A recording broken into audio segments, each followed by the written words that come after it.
નમસ્કાર, સિટી ન્યૂઝમાં આપનું સ્વાગત છે। સૌપ્રથમ જોઈએ આજના મુખ્ય સમાચાર। પેસો કાયદા સામે લઘુ ઉદ્યોગ ભારતીના પ્રયત્નોથી પરમિટ રિન્યુઅલમાં રાહત। રાજ્યના લઘુ ઉદ્યોગોને મોટી રાહત। ભરૂચ શહેરમાં મહિલાઓને આત્મનિર્ભરતા તરફ પ્રોત્સાહિત કરવા માટે મહિલા સ્વરોજગાર તથા રોજગાર મેળાનું ભવ્ય આયોજન। મોટી સંખ્યામાં મહિલાઓએ ઉત્સાહપૂર્વક ભાગ લીધો। ગુજરાત પ્રદેશ લઘુ ઉદ્યોગ ભારતી દ્વારા સતત કરવામાં આવેલા પ્રયત્નો અને રાજ્ય સરકાર સમક્ષ પેટ્રોલિયમ પ્રોડક્ટ ધરાવતા લઘુ ઉદ્યોગો પર લાદવામાં આવેલ નિયંત્રણો અન્વયે રાજ્ય સરકારે પરમિટના રિન્યુઅલ પ્રક્રિયામાં રાહત આપવાનો નિર્ણય લીધો છે, જેને લઈને સત્તાવાર પરિપત્ર પણ જાહેર કરવામાં આવ્યો છે। ઇથેનોલ તેમજ મિથેનોલ જેવા જ્વલનશીલ પદાર્થોનો ઉત્પાદકીય પ્રક્રિયામાં ઉપયોગ કરતા લઘુ ઉદ્યોગો માથે પેટ્રોલિયમ અને વિસ્ફોટક સુરક્ષા સંઘ દ્વારા કેટલીક ગાઈડલાઈન તેમજ નિયમો લાદવામાં આવ્યા હતા, જે આર્થિક તેમજ ઉપલબ્ધતાની દ્રષ્ટિએ ખર્ચાળ તેમજ બોજરૂપ સાબિત થઈ શકે તેવા હતા। જે અંગે ગુજરાત પ્રદેશ લઘુ ઉદ્યોગ ભારતીએ સરકાર તેમજ સંબંધિત વિભાગ સામે લેખિતમાં રજૂઆત કરી હતી, જેને સરકારે હકારાત્મક પ્રતિસાદ આપતા ઉદ્યોગકારોને નોંધપાત્ર રાહત આપી છે। જે અંગે એક પરિપત્ર પણ જારી કરી દીધો હોય તેને લઘુ ઉદ્યોગ ભારતીએ વધાવી લીધો હતો। આજરોજ ભરૂચ, અંકલેશ્વર, સાયખા, પાનોલી સહિતના લઘુ ઉદ્યોગકારોએ રૂબરૂ મુલાકાત કરી લઘુ ઉદ્યોગ ભારતીના રાષ્ટ્રીય અધ્યક્ષ બળદેવભાઈ પ્રજાપતિનું અભિવાદન કર્યું હતું અને આભારની લાગણી પણ વ્યક્ત કરી હતી। આ નિર્ણયથી ભરૂચ સહિત રાજ્યભરના નાના અને મધ્યમ ઉદ્યોગકારોને મોટી રાહત મળશે તેવી આશા વ્યક્ત કરાઈ છે। આ તબક્કે અંકલેશ્વર ઉદ્યોગ મંડળના પ્રમુખ વિમલ જેઠવા, સેક્રેટરી નિલેશ પટેલ અને પદાધિકારી વાલમજી દેસાઈ, લઘુ ઉદ્યોગ ભારતી ભરૂચ જિલ્લાના મહામંત્રી વિસિત પટેલ, પ્રદેશ સચિવ કમલેશ ગામી અને ભરૂચ જિલ્લા પ્રમુખ રમેશ સોડવડિયા સહિત લઘુ ઉદ્યોગ ભારતીના પદાધિકારીઓ ઉપસ્થિત રહ્યા હતા। અમે લગભગ ઓક્ટોબર મહિનાથી શરૂઆત કરી, પછી 12મા મહિનામાં પણ લેટર આપ્યો, એ પછી પહેલા મહિનામાં લેટર આપ્યો અને એમ કરતાં કરતાં છેવટે આપણે હમણાં જ્યારે વિધાનસભા ચાલુ હતી ત્યારે પણ જઈ આની રજૂઆત કરી અગ્ર સચિવ પાસે, આપણા નાયબ મુખ્યમંત્રી શ્રી હર્ષભાઈ સાથે, અને એવી રીતે બધાની સાથે રજૂઆત કરતા એક સુમેર ભર્યો એમને વાતાવરણ કરી જે પરિપત્ર બહાર પાડ્યો છે। અને પરિપત્રમાં સ્પેશિયલ લખ્યું છે કે પ્રદેશ લઘુ ઉદ્યોગ ભારતી અને ભરૂચ જિલ્લા અધ્યક્ષ આ બંને દ્વારા જે પ્રયત્નો થયા એનાથી આ વર્ષ માટે તો આનો ઉકેલ આવ્યો છે। અને આવા નાના ઉદ્યોગો માટે ફાયર સેફટી એ કમ્પલસરી છે, એનું કોઈક આપણે લેટર આપવો પડશે અને એવી રીતે આપણું લાયસન્સ રિન્યૂ થઈ જશે। એટલે હમણાં જે ગુજરાત અંકલેશ્વરના 300-400 ઉદ્યોગો તેમજ ગુજરાતના ટોટલ 4000 જેટલા ઉદ્યોગો જે બંધ થવાની આરે હતા એને એક જીવ મળી ગયો છે। ફરીથી આપણે આવા ઉદ્યોગોને ચાલુ રાખીએ। વૈશ્વિક આજે જ્યારે વાતાવરણ બગડી રહ્યું છે ત્યારે આપણા રાષ્ટ્રને પ્રગતિ તરફ લઈ જવા માટે આવા નાના ઉદ્યોગો ચાલુ રહેવા જરૂરી છે। અને એ સરકાર દ્વારા જે પરિપત્ર બહાર પાડી અને આ પગલું ભર્યું છે એકદમ સરાહનીય છે। હું સરકારને પણ ધન્યવાદ આપું છું કે આવા નાના ઉદ્યોગો ચાલતા રહે અને નાના ઉદ્યોગો પણ એકદમ પોતાના સેફટીના રૂલ્સ પ્રમાણે પોતાના ઉદ્યોગો ચલાવે એ જરૂરી છે। આભાર, ધન્યવાદ। ભરૂચમાં મહિલાઓને આત્મનિર્ભરતા તરફ પ્રોત્સાહિત કરવા માટે મહિલા સ્વરોજગાર તથા રોજગાર મેળાનું આયોજન કરવામાં આવ્યું હતું। કાર્યક્રમનો મુખ્ય હેતુ મહિલાઓને આર્થિક રીતે સશક્ત બનાવવાનો, તેમને સ્વરોજગાર તરફ પ્રેરિત કરવાનો તેમજ વિવિધ ક્ષેત્રોમાં ઉપલબ્ધ રોજગાર તકો વિશે માર્ગદર્શન આપવાનો રહ્યો હતો। મેળામાં વિવિધ ખાનગી અને સરકારી ક્ષેત્ર સાથે સંકળાયેલી કંપનીઓના પ્રતિનિધિઓ ઉપસ્થિત રહ્યા હતા, જેઓએ મહિલાઓને તેમની લાયકાત અનુસાર રોજગારની તકો વિશે માહિતી આપી હતી। આ પ્રસંગે દહેજ પ્રતિબંધિત સ્વરક્ષણ અધિકારી પ્રીતેશ વસાવા, જિલ્લા મહિલા અને બાળ અધિકારી કાશ્મીરા સાવંત તથા અગ્રણીઓ હાજર રહ્યા હતા। મહેમાનો દ્વારા મહિલાઓને સ્વરોજગાર માટે જરૂરી માર્ગદર્શન આપવામાં આવ્યું હતું તેમજ વિવિધ સરકારી યોજનાઓ, સહાય અને તાલીમ કાર્યક્રમોની વિગતવાર માહિતી આપવામાં આવી હતી। મેળા દરમિયાન રોજગાર મેળવવા ઈચ્છુક મહિલાઓને વિવિધ ક્ષેત્રોમાં ઉપલબ્ધ નોકરીઓ અંગે માર્ગદર્શન આપવામાં આવ્યું હતું તેમજ કેટલીક કંપનીઓ દ્વારા સ્થળ પર જ પ્રાથમિક પસંદગી અને ઇન્ટરવ્યૂ પ્રક્રિયા પણ હાથ ધરાઈ હતી, જે મહિલાઓ માટે એક સારો અવસર સાબિત થયો હતો। આ કાર્યક્રમને મહિલાઓમાંથી ઉત્સાહજનક પ્રતિસાદ મળ્યો હતો અને ભવિષ્યમાં પણ આવી પહેલો વધુ પ્રમાણમાં યોજાય તેવો આશાવાદ વ્યક્ત કરવામાં આવ્યો હતો। મહિલા બાળ વિકાસ વિભાગ અને મહિલા આર્થિક વિકાસ નિગમ પ્રેરિત જિલ્લા મહિલા બાળ અધિકારીની કચેરી અને જિલ્લા રોજગાર કચેરીના સંયુક્ત ઉપક્રમે મહિલા સ્વરોજગાર મેળાનું રોટરી કપ ખાતે આયોજન કરવામાં આવેલ। આ મેળામાં ખાસ કરીને મહિલાઓ પગભર થાય, સ્વાભિમાનને જીવે તેમજ મહિલાઓના સશક્તિકરણમાં સરકારનો જે પ્રયત્ન છે કે પગભર થાય અને સમાજમાં એ સક્ષમ બને, સમાજને આગળ લાવે અને સમાજને લીડરશિપ મળે એ પરિપ્રેક્ષમાં આજરોજ આયોજનમાં 10 કંપનીઓ હતી. ખાસ કરીને યોકોહામા છે, જેપ્સન કંપની છે અને ઘણી બધી અન્ય કંપનીઓ પણ જોડાયેલી છે. આ કંપનીઓ દ્વારા 624 વેકેન્સીઓનું આયોજન કરવામાં આવ્યું છે અને ખૂબ મોટી સંખ્યામાં ઉપસ્થિત બહેનો આ વેકેન્સીઓ માટે અપ્લાય પણ કરવાના છે. તો આ મેળામાં ભરૂચના તમામ બહેનોને અમે આમંત્રિત કર્યા છે. ભરૂચ નગરપાલિકા અને જિલ્લા વહીવટીતંત્રના સંયુક્ત આયોજન હેઠળ આજરોજ ભરૂચના વોર્ડ નંબર 1, 2, 9 અને 10ના વિસ્તારો માટે સેવા સેતુ કાર્યક્રમનું આયોજન ચીપવાડ શાળામાં કરવામાં આવ્યું હતું. સવારના 9 વાગ્યાથી શરૂ થયેલા કાર્યક્રમમાં પાલિકાના વહીવટદાર અને પ્રાંત અધિકારી મનીષા મનાણી, પાલિકાના મુખ્ય અધિકારી હરીશ અગ્રવાલ, સિટી મામલતદાર નિકુંજ સાવલા સહિતના પાલિકાના અધિકારીઓ ઉપસ્થિત રહ્યા હતા. આ સેવા સેતુ કાર્યક્રમ સાંજના 5 વાગ્યા સુધી ચાલ્યો હતો, જેમાં મોટી સંખ્યામાં નાગરિકોએ હાજરી આપી હતી. આ સેવા સેતુ કાર્યક્રમનો મુખ્ય હેતુ નાગરિકોને સરકારી સેવાઓ એક જ સ્થળે સરળતાથી ઉપલબ્ધ કરાવવાનો હતો. કાર્યક્રમ દરમિયાન આવક, જાતિ, ક્રિમિલિયર અને ડોમિસાઇલ દાખલા, રાશન કાર્ડ સંબંધિત અરજીઓ, આધાર કાર્ડ સહિત વિવિધ મહત્વપૂર્ણ સેવાઓ સ્થળ પર જ પૂરી પાડવામાં આવી હતી. તેમજ પ્રધાનમંત્રી આવાસ યોજના, સમાજ કલ્યાણ વિભાગની અનુસૂચિત જાતિ, અનુસૂચિત જનજાતિ, આદિજાતિ તેમજ અન્ય પછાત વર્ગોની યોજનાઓનો લાભ પણ નાગરિકોને આપવામાં આવ્યો હતો. જિલ્લા ઉદ્યોગ કેન્દ્રની વિવિધ યોજનાઓ, વરિષ્ઠ નાગરિકતા અને દિવ્યાંગતા પ્રમાણપત્ર, સ્કોલરશીપ, વિધવા સહાય અને નિરાધાર વૃદ્ધ સહાય જેવી 56 સેવાઓ પણ ઉપલબ્ધ કરાવવામાં આવી હતી. આ રીતે સેવા સેતુ કાર્યક્રમ નાગરિકોને વિવિધ સરકારી સેવાઓ એક જ સ્થળે ઉપલબ્ધ કરાવતો અસરકારક સાબિત થયો હતો. સરકારશ્રીના લોકાભિમુખ વહીવટના ભાગરૂપે 11મા તબક્કાના સેવા સેતુનું આજરોજ નગરપાલિકા ભરૂચ દ્વારા અહીં ચીપવાડ સ્કૂલમાં આયોજન કરેલ છે. શહેરી વિસ્તારની અંદર તમામ વોર્ડને આવરી લે એ રીતે 2 સેવા સેતુનું આયોજન કરવાનું હતું, જે પૈકી 10 તારીખે અલગ વોર્ડનું સેવા સેતુ કરવામાં આવેલ હતું અને આજ રોજ અહીં વોર્ડ નંબર 1, 2, 9 અને 10ને આવરી લેતો સેવા સેતુનો કાર્યક્રમનું આયોજન કરવામાં આવેલ છે.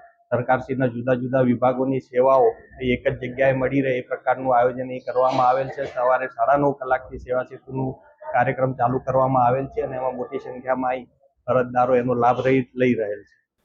અંકલેશ્વર તાલુકાના બરકોદરા ગામે સેવા સેતુ કાર્યક્રમની પૂર્ણાહુતિ કરવામાં આવી હતી, જેમાં ગ્રામજનોને વિવિધ સરકારી સેવાઓનો સ્થળ પર જ લાભ અપાયો હતો. અંકલેશ્વર તાલુકાના બરકોદરા ગામે રાજ્ય સરકાર દ્વારા આયોજિત સેવા સેતુ કાર્યક્રમની સફળ પૂર્ણાહુતિ કરવામાં આવી હતી. આ કાર્યક્રમ અંતર્ગત 11 ગામોના ક્લસ્ટરને આવરી લેવામાં આવ્યો હતો, જેમાં મોટી સંખ્યામાં ગ્રામજનોએ હાજરી આપી સરકારની વિવિધ સેવાઓનો લાભ લીધો હતો.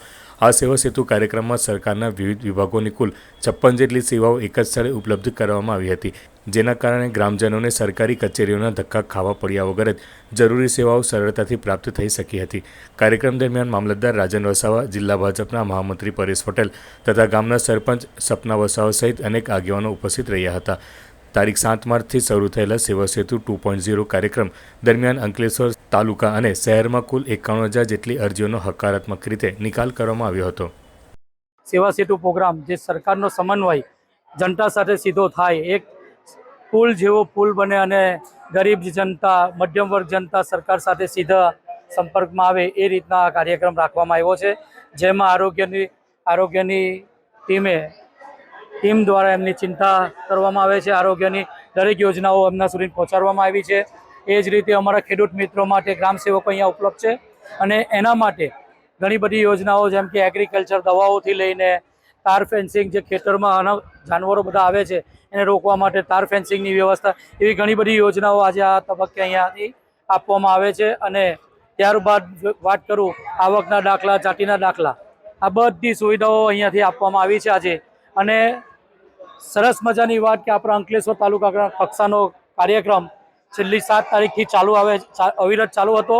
આજે અહીંયા છેલ્લું પૂર્ણાહુતિ છે.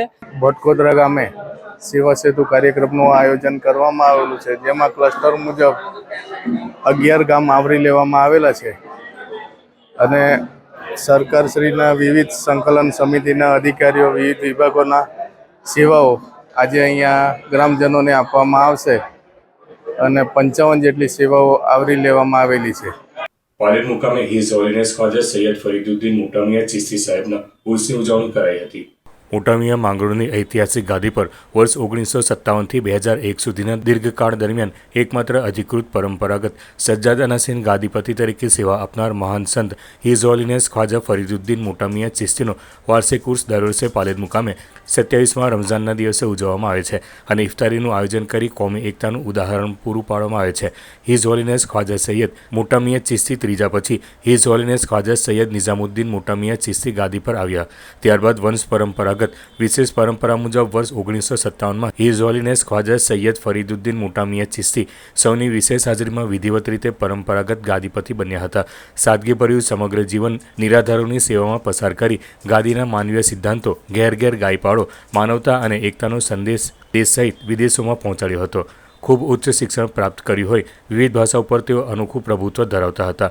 તેઓના પુત્ર જાનસીન અને મોટામિયા માંગરોળની ગાદીના વર્તમાન ગાદીપતિ હિઝ હોલીનેસ ખ્વાજા સલીમુદ્દીન ફરીદુદ્દીન ચિશ્તી અને તેઓના સુપુત્ર ઉત્તરાધિકારી ડૉક્ટર મતાઉદ્દીન ચિશ્તી દ્વારા ડૉક્ટર મતાઉદ્દીન ચિશ્તીના પુત્ર નિઝામુદ્દીન ચિશ્તી તથા બદરુદ્દીન ચિશ્તી દ્વારા પાલેદ દરગાહ ખાતે સંદલ શરીફ અને ફૂલ ચાદર અર્પણ કરવામાં આવ્યા હતા. દેશમાં ભાઈચારો, શાંતિ, કોમી એકતા બની રહે તે માટે વિશેષ દુઆઓ તેમજ પ્રાર્થનાનું પણ આયોજન કરવામાં આવ્યું હતું. ડૉક્ટર મતાઉદ્દીન ચિશ્તીએ જણાવ્યું હતું કે હિઝ હોલીનેસ ખ્વાજા સૈયદ ફરીદુદ્દીન મોટામિયા ચિશ્તીનું જીવન અને સિદ્ધાંતો સૌ માટે પ્રેરણાના સ્ત્રોત સમાન છે. તેમણે શિક્ષણ અને આધ્યાત્મના સંદેશથી લાખો લોકોના જીવનને દિશા પૂરી પાડી હતી. ઉર્સ અને ઇફતારીમાં વિશાળ સંખ્યામાં હિન્દુ મુસ્લિમ ભાઈઓ તથા બહેનોએ સહભાગી થઈ કોમી એકતાનું વિશેષ ઉદાહરણ પૂરું પાડ્યું હતું. વર્ષોની પરંપરા અનુસાર મોટામિયા માંગરોળની ઐતિહાસિક ગાદીના મહાન બુઝુર્ગ હિઝ હોલીનેસ હઝરત ખ્વાજા સૈયદ ફરીદુદ્દીન મોટામિયા ચિશ્તી રહમતુલ્લાહ સાહેબનો ઉર્સ ઉજવવામાં આવ્યો છે. મોટામિયા માંગરોળની ઐતિહાસિક ગાદીના એકમાત્ર અધિકૃત સજ્જાદાનશીન ગાદીપતિ હિઝ હોલીનેસ હઝરત ખ્વાજા સૈયદ સલીમુદ્દીન ફરીદુદ્દીન ચિશ્તી સાહેબના સાનિધ્યમાં આ ઉર્સ પરંપરા અનુસાર ઉજવવામાં આવે છે. અહીં હિન્દુ મુસ્લિમ સૌ ભાઈ બહેનોએ ભેગા મળીને ઇફતારીનું આયોજન કર્યું અને સરસ મજાનું કોમી એકતાનું ઉદાહરણ પૂરું પાડ્યું છે. હિઝ હોલીનેસ હઝરત ખ્વાજા સૈયદ ફરીદુદ્દીન મોટામિયા ચિશ્તી સાહેબે સમગ્ર જીવન શિક્ષણ અને અધ્યાત્મનો સંદેશ આપ્યો. પરિણામે દેશ અને વિદેશમાં અનેક લોકોના જીવનમાં પરિવર્તન આવ્યા અને સફળતા મળી. અમને પણ એ પ્રેરણા મળી કે તેઓની પગદંડી પર ચાલીને આ સેવા કાર્યને આગળ ધપાવી શકીએ. આજના પવિત્ર દિવસે સમગ્ર વિશ્વમાં શાંતિ સ્થપાય એ જ દુઆ અને અભ્યર્થના. આભાર. ભરૂચ ઈદગાહ વકફ ટ્રસ્ટના પ્રમુખ AI લાલભાઈ શેખ તથા સેક્રેટરી હાફેઝ અબરાર હુસેન સુજનીવાલાએ એક અખબારી યાદીમાં જણાવ્યું છે કે ઈદ ઉલ ફિત્રની નમાઝ ઈદના રોજ ઈદગાહ મુકામે સવારે 8 કલાકે અદા કરવામાં આવશે, જેની નોંધ ભરૂચના તમામ મુસ્લિમ ભાઈઓએ લેવા વિનંતી છે. અંકલેશ્વર જીઆઈડીસીમાં આવેલ ગણેશ પાર્ક 2 સામે ઓમ બંગલોઝ પાસે પાર્ક કરેલી ફોર્ચ્યુનર કારની ચોરી કરી વાહન ચોરો ફરાર થઈ ગયા હતા. કાર ચોરીની સમગ્ર ઘટના સીસીટીવી કેમેરામાં કેદ થતા પોલીસે તપાસ હાથ ધરી છે. અંકલેશ્વર જીઆઈડીસીના ગણેશ પાર્ક 2 સામેના આવેલ ઓમ બંગલોઝ ખાતે રહેતા ધર્મેશ મૂલચંદ પટેલના પુત્ર પોતાની ફોર્ચ્યુનર કાર નંબર GJ16DK 6687 લઈ જોગસ પાર્ક ખાતે ગયા હતા. જેઓ પરત રાત્રે આવી પોતાની 4વ્હીલર કાર ઘરની આગળ પાર્ક કરી સૂઈ ગયા હતા. તે વેળા રાત્રે વાહન ચોરે ત્રાટકી ₹38 લાખની ફોર્ચ્યુનર કાર ચોરી કરી ફરાર થઈ ગયા હતા. ચોરીની ઘટના સીસીટીવી કેમેરામાં કેદ થઈ ગઈ છે. વાહન ચોરી અંગે જીઆઈડીસી પોલીસે સીસીટીવી ફૂટેજના આધારે ગુનો નોંધી વધુ તપાસ હાથ ધરી છે.